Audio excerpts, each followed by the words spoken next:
কোন ক্ষুদ্রতম বর্গ সংখ্যা 2, 4, 6 ও 8 দ্বারা বিভাজ্য হবে? তাহলে এটা একটা খুব সুন্দর অঙ্ক।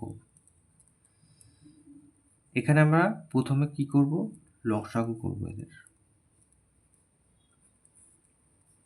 2 একে 2, 2 দুগুণে 4, 3 দুগুণে 6, 4 দুগুণে 8।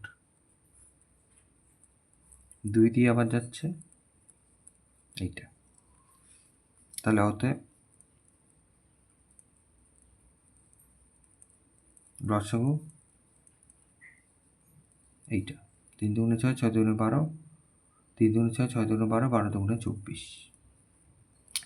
তাহলে এবার আমাদের বলেছিল যে বর্গ সংখ্যা, ক্ষুদ্রতম বর্গ সংখ্যা এই যে।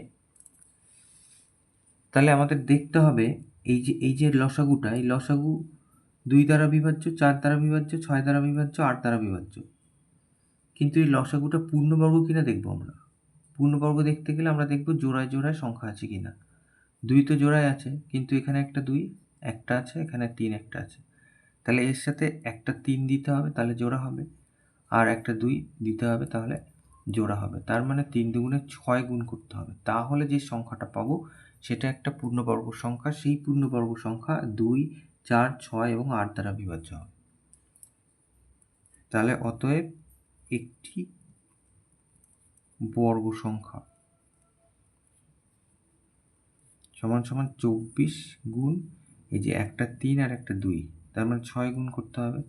তাহলে 4, 6, 24, হাতে 2, 6 দুগুণে 12, 13, 14, তাহলে 144। তাহলে এই 144 হচ্ছে সেই সংখ্যা, ক্ষুদ্রতম পূর্ণবর্গ সংখ্যা বা বর্গ সংখ্যা, যা 2 এবং 4 এবং 6 এবং 8 দ্বারা বিভাজ্য। অতএব নির্ণেয়